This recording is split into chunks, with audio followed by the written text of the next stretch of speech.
So for the first few weeks of January, we have hung a series of artwork that was completed at the Freedom Thinkers Independent School in Baldonnel.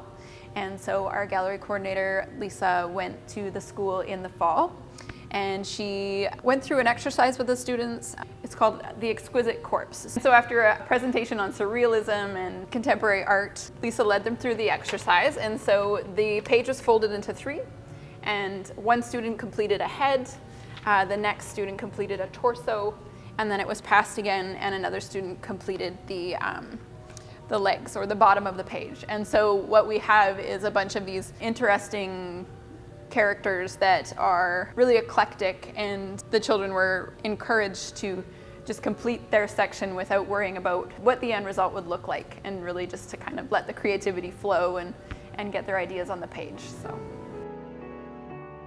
in terms of this exercise, it's great because you kind of release the expectation that it's supposed to be a grand work of art. It's more of a collaboration. It does encourage just to getting your ideas out and being really imaginative and not placing too much judgment on your work of art. So they're funny in their own way. It's really interesting to see from this age group some of the themes that come up, and there's some themes when you look at the group as a whole.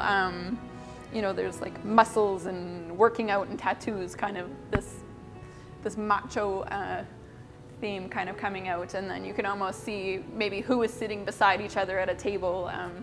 You know, there's some different kinds of humor, and we may have hung them kind of randomly, but you can see that there's themes throughout, and so just some really neat things coming out from the age group. And then it's nice to see too that there wasn't a lot of restraint, so there is we're kind of filling in with words and a bit of collage in different areas too. Just some really neat things going on. So I personally believe that everybody's creative and everybody has it within them to express themselves creatively, and I think that that self-identity piece is really something that we either decide we are or we aren't, but I would say that there'd be plenty of young aspiring artists in the group.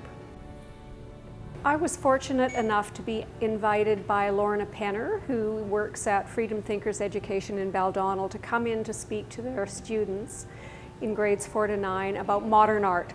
So I was there for 2 Mondays. The first Monday I worked with grades 6 to 9, and the second Monday with grades 4 to 6. And we did a couple of different things. For the morning, I showed some slides of iconic modern artworks by famous artists and talked about why those artists did the kind of art they did. And we were looking at Cubism and Surrealism specifically. So the students did a drawing exercise based on Cubism first, and then they did this particular exercise, which is called the Exquisite Corpse, a Surrealist Game for 3 persons. And the Surrealists were all about getting beyond the rational mind. So they thought that rationality was overvalued in Western culture, and in fact they felt that the use of reason had led to the craziness of World War I. So after that war, they thought it would be better to tap into irrationality and dream states and the unconscious and all sorts of processes that were not rational. And so they had all sorts of techniques that they employed to do that. And one of the techniques was the use of play and collaboration. And so this is a game, and it can be done with visual art or it can be done with words. And it involves people collaborating on one particular piece where the individual collaborators do not see what's gone before, so that when the piece is finally revealed, I think Catherine talked about this particular one, it's a surprise to all concerned because nobody knows what the other party has done. So the kids had a really fantastic time. We had 2 tables of students, and they all started off doing a head. And then the paper with the head on it was folded over with just the little necklines left showing, and then that was passed to a person at the other table who began the torso using those 2 necklines, then folded the paper over again, just leaving the lines for the legs, and then passed it to another person who completed the body.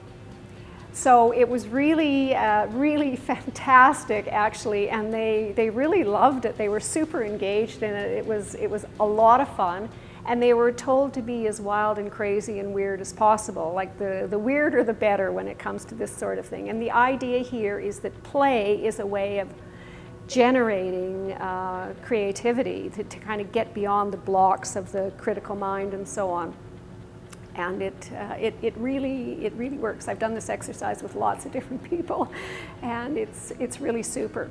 So yeah, that's what they did. They were told to be bold, told to be weird, just, you know, let it flow. And what you see here is what happened.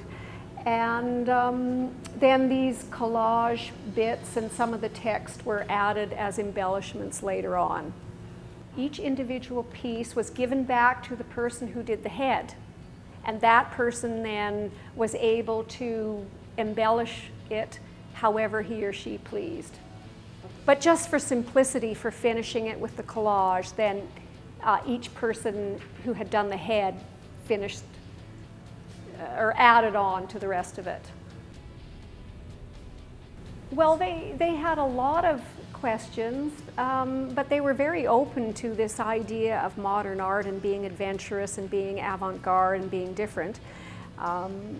You know, I suggested to them that since they were going to an independent school, there was something possibly avant-garde or unusual about the education they were receiving in that particular organization that would lend itself to an exploration of different ways of approaching things, because their education is a different way of approaching things. So they seemed quite open to this idea, and they were very interested in why artists would work in these peculiar ways, and you know, that there is more to art than photographic realism, and there are many, many more ways of engaging with art and making art, and just having that exposed to them and opened up to them, I think, was really fascinating for most of them.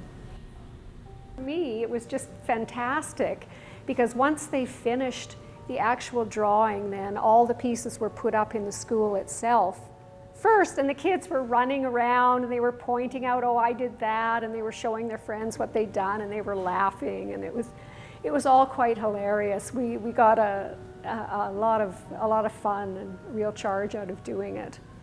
I've done it many times. I've done it with many different ages, with adults. Actually, students, younger people, are often easier just because they're not so afraid, they're not so nervous about doing things wrong, or, you know, they have preconceived notions about what things should look like. Adults are sometimes a little bit more difficult because they have too many restrictions that they place on themselves. Peace Gallery North sort of supports the Art Now program. It's not directly run by the gallery, but it's, you know, it's supported by the PAG's gallery committee, and yes, there's an art camp in the summer, so children are taught and encouraged to make art all year round here at the Cultural Center.